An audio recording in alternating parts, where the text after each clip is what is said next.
what I love about Secretary Granholm is she is a frequent visitor to our state. Bringing money, that's what she likes.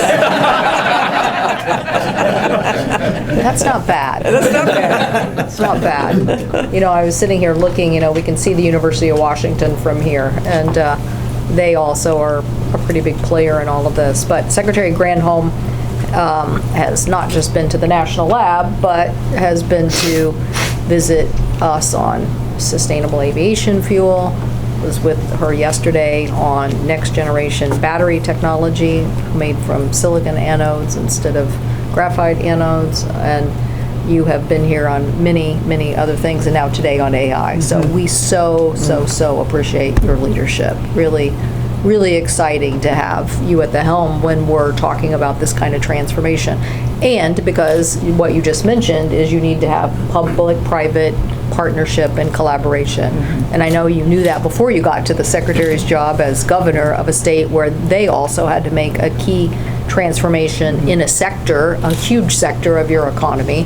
And that was not an easy transition, and you helped play a big role in that. So thank you so much for that leadership. And it's great to be here at PNNL because they are our flagship here, but to be with, and Steve Ashby, Dr. Ashby is, I just can't say enough about his leadership on so many fronts, and but thank you for the grid storage launchpad efforts that they are leading, and as you mentioned, some of the national security challenges PNNL has played.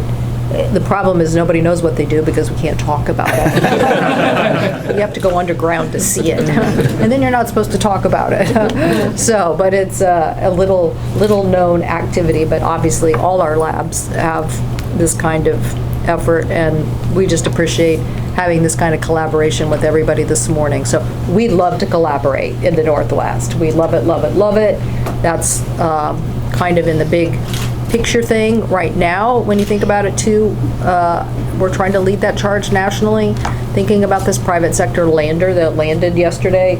It's like we're trying to unleash that next generation of AI technology that will help enable the private sector to go as fast as they possibly can, but do the things that we need to do to help enable those thorny R&D issues like how much electricity is needed in AI applications, and try to come up with good answers that can be spread across the spectrum. So I just want to echo those pressing issues on energy, on national security, and on science. I just want to mention PNNL working with Microsoft and using AI to identify new material energy applications like battery.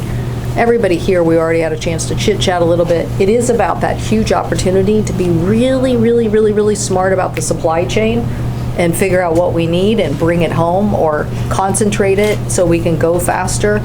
And that is, you know, really interesting from a big economic issue, which you guys probably don't have to worry about as much every day, but somebody in my job has to worry about every day.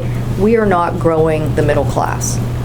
It hasn't grown. So this little brand we have, the United States of America, the land of upward mobility, isn't happening. But guess what?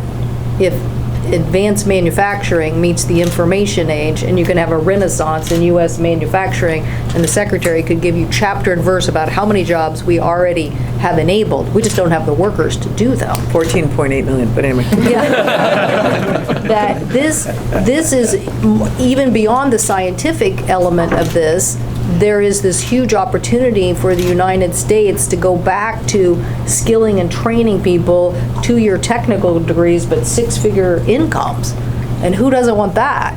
And so it's, you know, and then I think about the United States in general, just, I'm telling you, DNA, in the DNA of Americans is innovation. It is just there. Give them a challenge, outline it, and I guarantee you they will come up with solutions. So I just, I want to make sure there's something else. Oh, you mentioned fusion, and since Helion, Zap Energy, and Avalanche are all here up the road, same kind of dynamic. People are saying, oh, I want to be next to a manufacturing base. And since obviously aviation was already here, people thought, oh, if this hits, we'll have a big manufacturing opportunity, but it is that partnership, I guess I'd say, between, the information age, which is really what all of Gypsum Science was saying, was that you have to translate science faster. That we can't just tell the university professors to publish. You have to patent, and translate faster, so we can be more competitive. So that element was a big discussion, and I was really proud to wear the energy hat as the chair of the Commerce Committee, because as one longtime Energy Committee staffer said, we know Cantwell's not going to leave the labs behind. And that was very true. Now, there were some moments when some other people wanted to leave the labs behind, and we were like, no, we're not. Labs are test beds. And that's really what we're talking about today, right?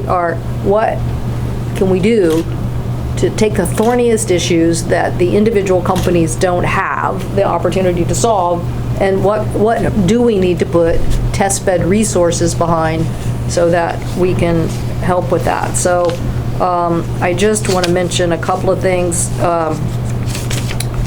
that in 2021, Todd Young and I authored the AI for the Future Act, which became the National AI Advisory Committee. So 4 years ago, we really did think about this, and we got everybody's input, and that became the focal point of what both the structure is today and the President's executive order. But now Senator Young and I are working on follow-up legislation that would really create those test bed, in addition to the 500 scientist authorization. I mean, we look at it as 4 pillars. One, the United States cannot fall behind, and so what is the key elements of our competitiveness?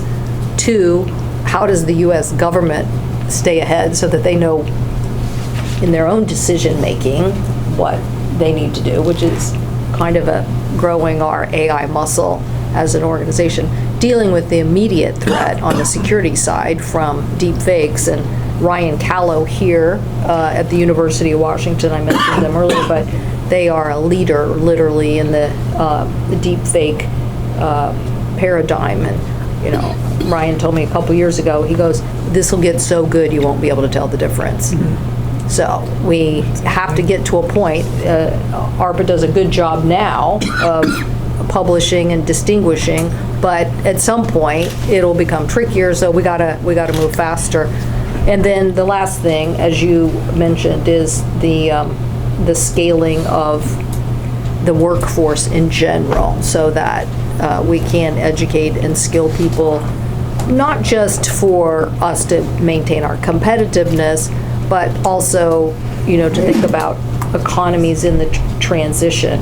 I have a young nephew who works in the tech sector, and he says, we need instead of a GI Bill, we need an AI education bill. And I was like, yeah, he's right. It's the same thing. We need to skill and train a bunch of people in what will enable them in their current jobs to be more competitive, but also to then take an upward step in possible expansion of that. One last thing I'll just mention, and I'm sorry I talked too much about all of that, but it's just I wanted you guys to know what's happening, particularly on the Commerce Committee as they have the lead in trying to deal with this, but always working directly with energy and our energy partners too, and being a senior member of the Energy Committee, is that we have tried our hand, and Jonathan Hale, who's with me here, has been working very diligently on something called the GUARD Act. And the GUARD Act is trying to give the United States some ability legally to shut down infiltration of things that we think are foreign influences that literally do damage either U.S. citizens or U.S. military.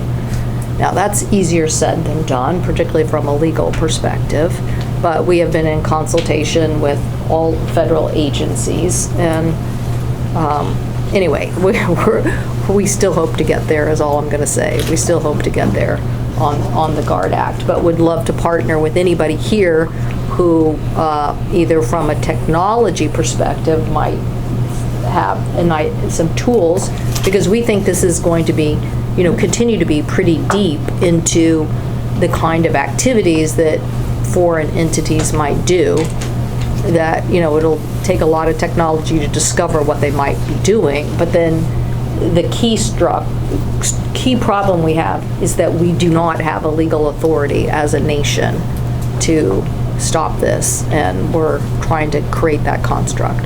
So thank you very much. Again, Steve, great to be with you at your PNL facility here in Seattle. Great, thanks very much. Thank you so much.